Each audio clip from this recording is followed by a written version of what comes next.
Please welcome to the stage the City of New Orleans Mayor Mitch Landrieu.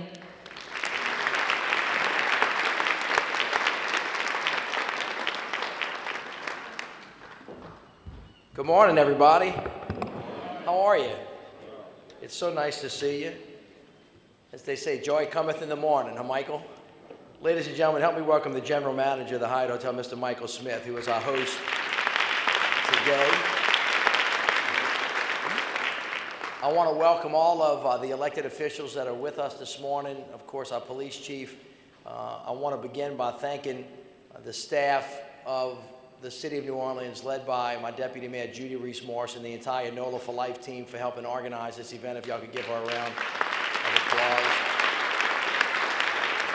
Our coroner, Jeff Rouse, is here. Our police chief, all of our NOPD commanders, thank you guys so much. All of our guests that have come from around the country, I thank you for being here as well to talk about this very important issue in light of recent, very troubling events across the country. And I want to thank you for continuing to walk with us to find a way to make the nation a more safe place for all of us. And this morning I'm going to walk through some thoughts and some ideas to set the tone for the next couple of days of the important work that we have to do. I guess the best way to begin is to say at the very infancy of our nation, a few brave, soon-to-be Americans boldly declared our independence, and these are the words they chose. We hold these truths to be self-evident, that all men are created equal, that they are endowed by the Creator with certain inalienable rights, that among them being life, liberty, and the pursuit of happiness. That is what we as Americans promised to the world, and that is what we as Americans promised to each other. It is the civic covenant that binds us all together. It is our collective DNA. But every now and then, a catastrophic event, sometimes it's a disaster like Katrina with left American citizens stranded at the Superdome. Sometimes it's an event between human beings that morphs and becomes cataclysmic, like the deaths of Michael Brown and Eric Garner, that stop us in our tracks, that won't allow us to look away. And it makes us wonder, are we living up to the covenant made in our founding documents? Then, in a whisper, as if just speaking to ourselves, we're forced to ask, is this really who we are as Americans? I think that this is one of those moments. Morally, economically, and for good of this nation, we must reiterate, we have to recommit, and we have to fulfill the sacred covenant. In order to do this, we have to face, we have to acknowledge, and we have to commit to eliminate the last vestiges of this great nation's original sin. Indeed, in a million ways, since our founding, we've made stunning progress from the depths of the slave ship all the way to the White House. But many recognize that still not enough has changed. I want you to consider this. My father was born in 1930. He knew the sons and daughters of slaves. And I, as a child, saw him tear down the walls of Jim Crow. Now, we're in a new era. But to this day, my children can still sit on their grandfather's knee, look into the same eyes and touch the same hands that saw and touched the children of slaves not so long ago. Yet this is a new era, but for today, many African Americans in this city, in this country, the figurative chains of the past are still there. As William Faulkner noted for us, the past is never dead. In many ways, it's not even past. From day one, for many African American children, the deck is still stacked against them. Think about our struggling neighborhoods, the shootings, the poor schools, inadequate health care, no jobs, failed institutions, broken families. And although we're supposed to be one nation, one city, indivisible with justice for all, the truth is sometimes it still seems like black lives do not matter and that justice does not extend to everyone in this country equally. We may very well be halfway home, but we should be able to acknowledge together that we still have a very long way to go. If you really want to understand how far we have to go and how steep the path is for many, look at the fact that 52% of African American men in this city are not working. And consider that African Americans make up to close to 40% of Americans' prison population, but only 13% of the state's total population. Or you could just go to any elementary school in many of our neighborhoods, ask a classroom of 8-year-olds a couple of questions. Who's lost a friend or a family member to violence? Who's had to run for cover from gunfire? Who's seen a dead body or blood on the streets? Who has heard gunshots ring out in the night? The answers our children will give you will bring you to your knees.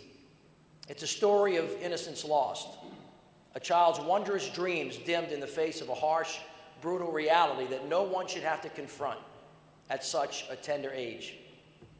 Indeed, for New Orleans, like in every city across the country, Chicago, Philadelphia, Detroit, Los Angeles, New York, Atlanta, Cleveland, Ferguson, Missouri, Sanford, Florida, sometimes it feels like we are standing on the edge of a cliff. In the United States, instead of being indivisible, we remain divided. Divided by race, divided by class. We live a block away from one another, but we are often a world apart. There are many examples of this in our beloved city in New Orleans. Treme and the French Quarter, Carrollton and Holly Grove, the Garden District, and just a few blocks away, but a world apart, Central City. I want you to imagine with me 2 children representing the hundreds of kids that live on the opposite sides of that all-important street in New Orleans, St. Charles Avenue. They live just a few blocks away from each other, but they are a world apart, truly, in every sense. In Central City, there's a little boy named James. He's 14 years old. He goes to public school. He stays near 7th Street and Dryads with his mama and his 2 younger brothers. It's a 1-bedroom apartment in a long, thin, run-down building. It's small, but the landlord takes Section 8, and it's close to family. Every morning, James' mama wakes up. She catches the 5:30 bus. She comes downtown to work in a hotel, just like this one, Michael. She won't get back from her second job as a security guard until about 9 or 10 at night. Meanwhile, James gets home from school. Not much going on there in the afternoon. As the sun sets, James gets restless. He walks to hang out with his friends on the corner. He's a good kid. His mama tries her best, but you know what happens. The drugs, the easy money, guns, peer pressure everywhere. The law of the street is strong. And most of the time, there's no one at home to help him stay on a good path. One day, James' mom finds a pistol under his bed. You can imagine this conversation. James is in tears, and this is what he's telling his mama, the same thing I've heard from kids just as young. It's for protection. When I talk to them, they say, Mayor, out here, it's either kill or be killed. 14 years old. Meanwhile, 4 blocks away, Britannia Street in the Garden District, there's a kid named Mike. He goes to private school. His family lives in a large 4-bedroom house. His mom is a lawyer. His dad's in finance. They both work long, hard hours downtown. But the nanny's home when Mike gets home from school. Or Mike's at school practicing tennis, football, basketball, school, for chess, or quiz bowl. Every night, the family eats dinner together. They relax. They do homework. They talk. With his parents' help and that of a tutor they can afford, Mike is doing well in school and in math. Mike in the Garden District hopes to follow in his daddy's footsteps, not James, because his daddy is in Angola. On Mardi Gras Day, the 2 boys head to St. Charles Avenue, drawn by the backbeat of Rebirth, the bounce of Al Johnson's Carnival Time, and the rally of the Zulu King. One watches the world go by from the lakeside of St. Charles, one watches it from the riverside of that same divide. For a brief moment, they occupy the same world, Their hearts beat to the same rhythm. They move and dance in the crowd with carefree abandon. Who knows? Maybe their hands touch or their heads nod as they reach for the same pair of beads, for a prized coconut, sharing a brief moment. The synthesis of time, geography, culture, race, music, a shared history, both in the same spot at the same moment, touching the same thing that they both want. Really a moment of perfection and peace suspended in time. And then the bubble bursts. It dissipates into thin air, and it's gone forever. Both retreat to their sides of St. Charles to wait in anticipation for the next opportunity that's going to come as the next float arrives. But finally, the sun sets. They go back home, just a few blocks away, but to a different world. In James's world in Central City, the average household income is just under $36,000. In Mike's world, on the other side, a few blocks away, the average household income is over $128,000. In Central City, 69% of all households are run by a single parent. In the Garden District, 3%. To make ends meet, a single parent in Central City earning minimum wage must work day and night, 2 or 3 jobs. So that often means kids are out of school hours before their parents even leave work. This is especially scary for a parent who works late and lives in Central City because since 2010, there have been over 256 shooting victims in that neighborhood alone. Just a few blocks away, in a different world, there's been 1 shooting in the Garden District in the last 4 years. So now that you know all this, I want you to think about Mike and James walking home on Mardi Gras night. For James, like on many nights in Central City, maybe there's a shooting in the neighborhood and NOPD is searching the area. Witnesses say young man in a black hoodie. Looking for the shooter, the cops are on edge, and when they see James with his hood up, they pull up fast and they pull up close. James jerks his hand out of his pocket. He's holding a black cell phone. Unfortunately, we know how this story might end. Sometimes this is how tragedies happen, and for young men like James, the margin of error between life and death is thin indeed. And if we replace James with a young Mike from the Garden District, the difference in that margin of error would perhaps be the thing that allows Mike to live and allows James to die. Here's the truth. Everybody wants to be treated fairly. No one wants their children to be collateral damage, whether the bullet comes from the end of a drug dealer's gun or from a police officer's pistol or from someone shooting at each other in fear. I think of Trayvon Martin quickly walking through the rain with his Skittles and his iced tea. He was killed not because he was doing anything wrong, but because of the fear in George Zimmerman's heart and the fear that eclipsed them both at that moment. Last week it was Michael Brown's family. First Thanksgiving without him. An empty chair seat at the holiday table, taken too soon. The pain stretches from Michael's family in Ferguson to Eric Garner's family in New York. They too must fill the void that has been left. But the death and destruction does not stop here with Trayvon, with Michael, or with Eric. In New Orleans, in our beloved city, just over the last several months alone, 94 dead, murdered on our streets, nearly all of them young African-American men. 139 dead this year, 785 since I became mayor of this city. Let's take a moment just to remember some of them. Cornell Glover, Aaron White, Tyrone Lacoste, Sky Johnson, Troy Maxwell, Robert Hamilton, Richard Yeager, Jasmine Anderson, Joseph Duplessis, Ariel King, Johan Kenner, Dwayne Joseph, Raquel Gillard, Dion Robert, Casey Craddock, and 15-year-old George Carter III left lying in high weeds in Lower 9. Their untimely deaths make a sort of dark routine, and apart from the heartbroken family and friends whose lives will never be insane, by and large, nobody says anything. There are no marches in the street. There are no boycotts. There is no wall-to-wall press coverage, nothing. Barely a few words for these hundreds of lives. But I don't only think about the victims. I also think about those trying to find the killers of these young men. There are police officers. Being a cop is not easy. To do the job means early mornings, late nights, hours of hard work, stressful work, and moments of extreme danger. And for every cop on the beat, there is a family at home waiting for them. There's a wife, there's a husband, there's a father, there's a son or daughter who sacrifice in their own right. Our police officers are gone a lot and never know if they're coming home that night at the end of their shift.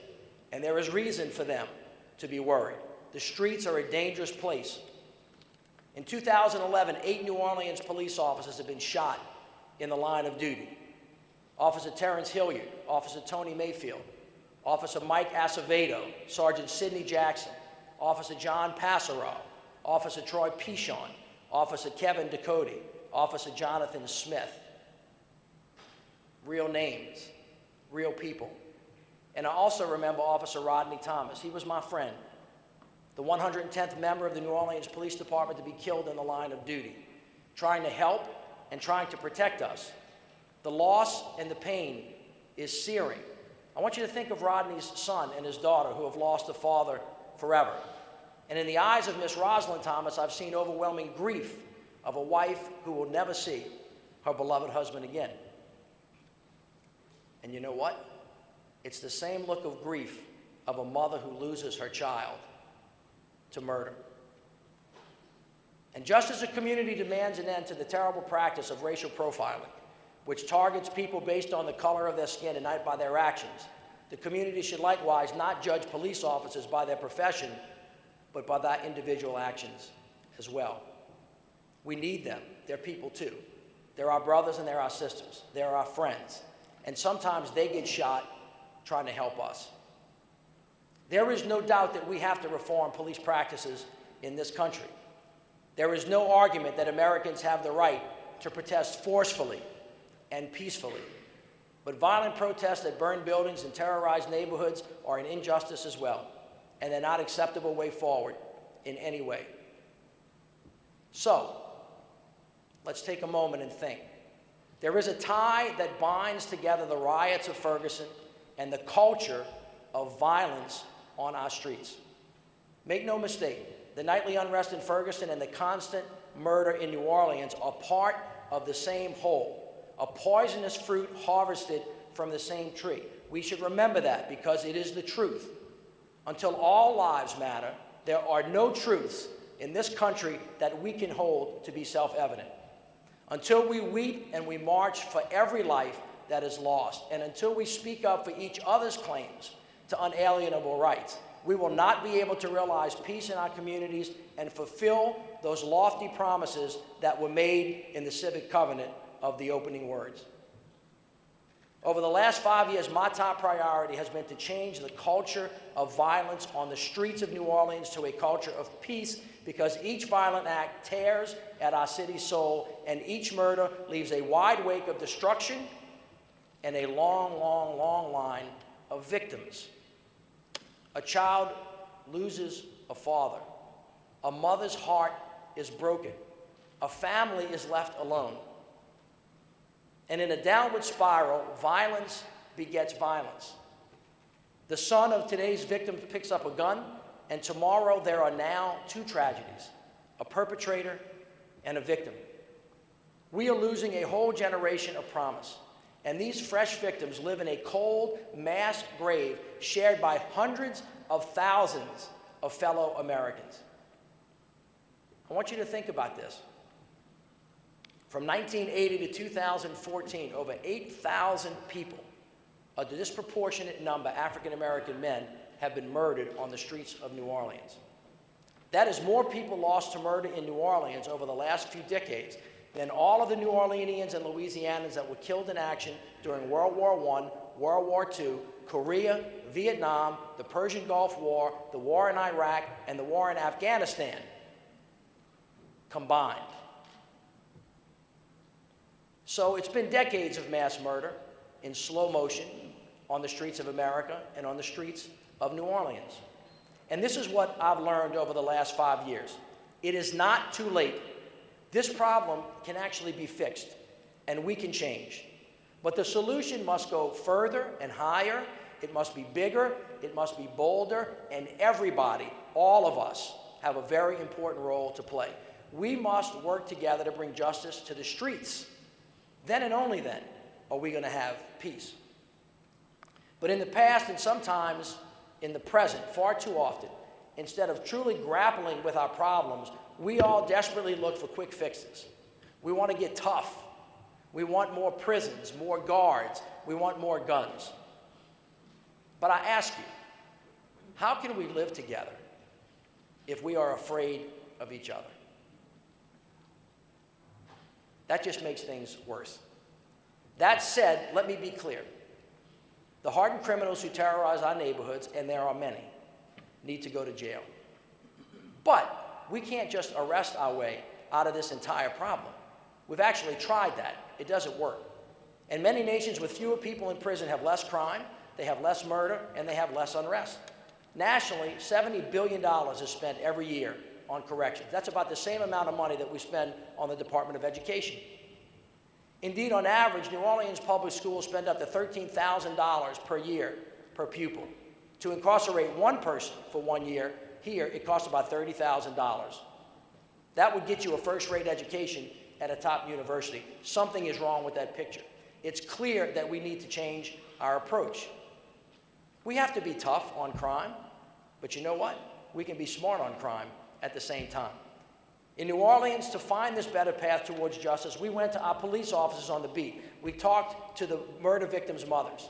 We went to expert criminologists and held focus groups with young men in the game, all to ask, how can we solve this problem? What can we do? And you know something? From the hardened detective to the 15-year-old kid in the neighborhood, they all told us essentially the same thing. Solutions have to hit the streets. You have to focus on prevention. You have to focus on justice. So from this wisdom, from what we heard, we designed this cutting-edge comprehensive murder reduction strategy that we call NOLA for Life. It's smart, it's holistic, it hits the streets, it focuses really on what matters most. But during these conversations and others, we heard something else about the issues of violence facing our city. And what we heard was about race. Now, these arguments go round and round and end up right where they started. We've heard some people express their truth about dysfunctional families and what they see as a murder problem almost exclusively afflicting the black communities. Not my problem. We've heard others say that there is no justice system. It's only an injustice system. And the black community, it is the police that are the problem, along with the other failed institutions, and it's just racism. Not my responsibility. Still others say it won't matter unless somebody accepts personal responsibility, and we each need to take care of our own business and help take care of the people around us. And some just point the finger and say, hey, pick yourself up by your own bootstraps. And then, of course, you know the predictable response. How can we pick ourselves up by our own bootstraps if we don't have any boots? There's no opportunity, there are no jobs, even for the many talented individuals willing to work hard. Round and round and round we go. And then we stop. And the conversation ends. All of the above arguments are valid, but we can't stop. Each part contains the truth, but all together they converge to make up a toxic mix that produces misunderstanding, injustice, violence, death, broken communities, and a divided and more weakened nation. Our job is to keep going. Here's the point. It's not either or. It's both and. But we have to keep going. Obviously, the issue of murder goes deep. And although our NOLA for Life strategy is working, murder's at a 30-year low, and we're sustaining those gains, we still have more murder in New Orleans than nearly anywhere else in America. And a big cultural change must occur in our city to truly solve this problem for good. It is a daunting task, no doubt. But we've been here before. Think about it. Right after Katrina, we lost everything. We were on our knees. Necessity became the mother of invention. We got back up. To survive, we had to tackle tough problems. So we started from the ground up, whether it meant rebuilding our homes, our schools, our healthcare system. Now we need to go further to tackle the tough problems of racism, of inequality, the culture of violence. We have to reform our criminal justice system. But first, we have to state and believe that self-evident truth, the obvious, that all men are created equal, and that for justice to exist, it must extend to all. As I have said repeatedly over the years, in both of my inaugural addresses, at the National Urban League, at the Aspen Institute, at the U.S. Conference of Mayors, at the National Press Clubs, and of countless other occasions, I have said Black lives matter. Lives being lost to murder on our streets matter, and there is something that we must and something that we can do about it. In NOLA for Life, we try to focus on prevention. We try to focus on stopping the shooting. We push back on what is an evil notion, that the lives of young African American men are somehow less valuable than the lives of the rest of us. We have heard it all before. Just thugs killing thugs. There's nothing that you can do about it. But through NOLA for Life, we say that is a lie. Every life is precious. And these young men were not predestined. They were not born to this fate. With the welcome table for racial reconciliation, we bridge the gap to heal wounds so those people can become something more than faceless others. They become friend, and we share with friends, and we help our friends. With our new economic development strategy, we say that no one should be left behind and that everyone who's willing to work hard should be able to find a job, a pathway to their prosperity. Work brings dignity. But the real accomplishment since Katrina goes beyond important plans. It goes beyond important strategies. It goes beyond important initiatives. We, the people of New Orleans, we have changed. We said that we're not going to be quiet. We're not going to stay in denial. We will tackle the problems, put our hands to the plow, sow good seed and good soil to find a way to make a better life for us all, because we have no choice. We have no choice. No one is coming to save us. Some people are cynical. They believe that we cannot complete the hard change that we have begun. Some say that there's nothing that can be done about babies living in poverty and young kids having no real future beyond guns and drugs. Some believe that Black lives really do not matter and that the murder of 1,000 young African American men on our streets is to be accepted like it is a part of the natural order of things. And some believe that the age-old wounds of yesterday can never heal, that we will always be a nation and a city divided by race, sometimes a block away, always a world apart. I reject those assertions. All lives matter. This problem can be fixed. I am here to tell you that we are each bound together as one people, indivisible, with one shared destiny. By that declaration made so long ago, we go forward together, or we do not go forward at all. We have to keep pressing on, working together, moving forward, one step at a time. And when historians look back at this time many years from now, they will see a people who came together to do what was hard for the sake of doing what was right and change the course of history for generations to come, literally. Our lives, the lives of our children, the future of a beloved country, depend on it. I want you to remember the words spoken so long ago, all men are created equal. But those are just words on a page. The real work, making the jump from aspiration to reality, is why you have all been called here today.